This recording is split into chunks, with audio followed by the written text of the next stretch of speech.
crowned two-time world champion. And there's been no, I know there's been some things since then, but there's been no real proof of the illness to Daniel Dubois. Or I don't know what proof you're going to get anyway, but, it is suspicious when that day, even the next day, they're talking about him fighting Usyk. Of course, you've been thinking, they've got wind of this. They heard that the Usyk fight might happen, and why risk fighting Joseph, who's in great form? So that's what we believed happened. We don't know what really happened, but that's what I think happened. But Joe enhanced his reputation and enhanced his career by going to Bacoli and beating him and taking care of business.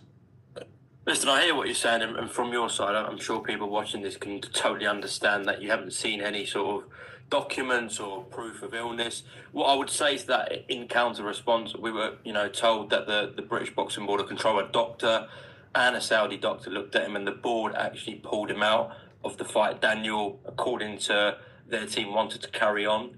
And I guess another counter argument to that is, I guess he has gone through a whole camp. A lot of costs are incurred. You will know as a trainer yourself, Andy. So do you see that counter argument that could have been genuine, the illness?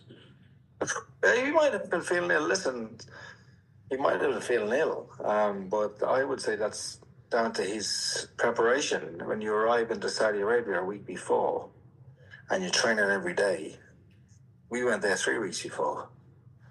We experienced camp. I'm not saying they're not experienced, but there's ways to do things, especially when you're traveling now. It's only a 3-hour time difference to adjust to, but it's a long flight, and it takes its toll on your body. And this is a whole new environment, and you've got to prepare for that.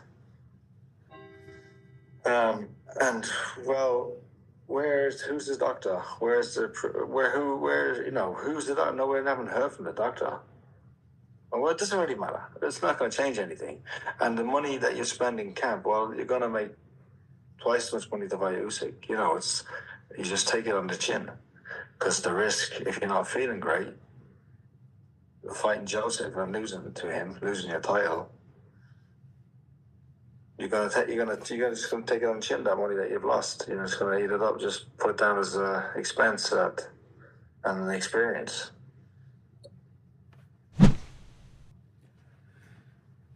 Those are the words of Andy Lee, the trainer of Joseph Parker. Okay, and he brought some good things to counter punch people. Good things to talk about. Okay, and I've mentioned this 2 or 3 weeks ago. First of all, at this point, everyone has doubt. Let's just call it a book. I don't care how much Don Charles talks. I don't care what Danny Dubois has recently came out with. It doesn't really matter. I think if you guys don't want to fight Joseph Parker, and that's not your next fight, and that's not the fight that's going to happen next, and you're not going to give Joseph Parker the opportunity to fight for the IBF heavyweight champion of the world, what you need to do, if you cared about your reputation, if you cared about doubt, if you cared about people questioning your boy, give them the evidence. Email the documents to Team Parker with the date, signed, sealed, delivered. Send it to them.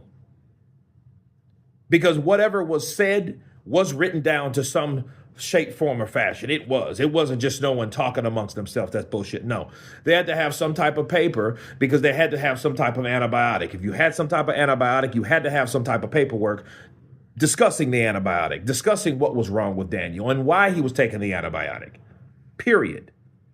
So by God, give it to him, because people are questioning, hey, we have no document, we have no proof. They didn't show us nothing. And then the very next day, they're talking about fighting Usyk. That is suspicious. Now, keep in mind, Andy Lee drove it home with this. Okay, yeah, maybe he felt ill. Maybe he didn't feel too good traveling, getting there a week before. What did Andy say? We got there 3 weeks before. That's how you do it. And he's saying, I'm not calling them inexperienced, but yes, you are, Andy. He's just not trying to say it blatantly. It's a passive way of saying these guys messed up. They decided to come a week before. Why would you come a week before when you know it takes about a week to acclimate from jet lag and other shit anyway? Counterpunch. You don't go to another country, another region, okay, and a week before you fight. That's the stupidest thing you could ever do. If I got on to Deontay Wilder's ass about it, I have to get on Daniel Dubois' ass about it, right? Pause. So that's what you have to do. Because he did the same stupid thing. His team decided, hey, yeah, we can fly over there 8 days before. Why would you do that? Why didn't you do what Joseph Parker and his team did? Let's go 3 weeks before. So all the bugs, the kinks, the tiredness, the possible jet lag, all this other stuff to acclimate your body will be through. That will be through a due process by that time. That's why you give yourself 3 weeks, to give yourself time for your body to adjust to the new region you're in, besides the one you trained in. And them coming a week before, or we got there like Friday. Why would you get there Friday? Though that's 8 days before. You're going to fight Saturday. So why would you get there Friday? Think about what I'm saying, people. See, what Andy's questioning is, yeah, they were probably sick because they came too damn late. They should have came 2 or 3 weeks before like we did, because we have fought in Saudi Arabia. We know what the region's like. We have been through this, has gone through that. Maybe Daniel's team didn't know. How many times did he fight in Saudi Arabia? I know he fought Usyk in Poland. I know he fought the Days of Reckoning in Saudi Arabia. So they should have known, but everything from the Days of Reckoning was pretty much, pushed. And then he fought AJ, in Wembley. So he only really fought Jarrell Miller that one time. And I think he was pressured to do a lot of things, because had he not beat Miller, he wouldn't be anywhere near where he is now. He surely hell wouldn't be a heavyweight champion of the world. No, he would not. But I'll tell you this. They need to come with the paperwork. They need to shut this down if they can. If they can't, it will brew, it will grow, and Daniel Dubois' reputation will diminish. But based on what I heard from Andy Lee, this looks like a situation where Daniel feeling bad, just like I was told from my very serious source in that camp, that man was suffering from wear and tear from travel. That's what I was told straight from jump. No cap. That's what I was told. He'll be fine. He don't know if he's going to fight, but he'll be fine. It's just wear and tear from travel. Maybe this is all that was. Maybe Daniel Dubois can't handle climate change. Maybe his stuff flares up, because that's how his body reacts to a new region. It happens to a lot of people. It ain't just him.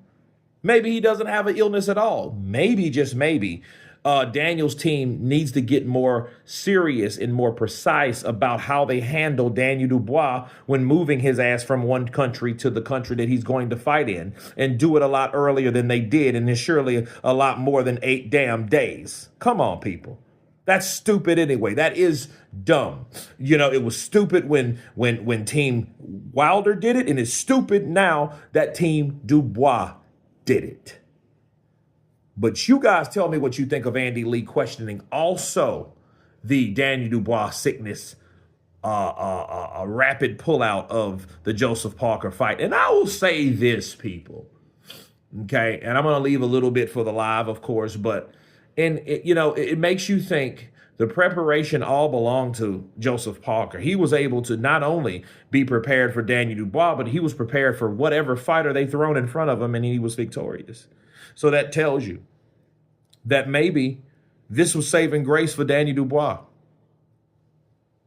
But again, you guys tell me what you think about Andy Lee and his doubts about Daniel Dubois. Of course, please subscribe, and you guys been Counterpunch.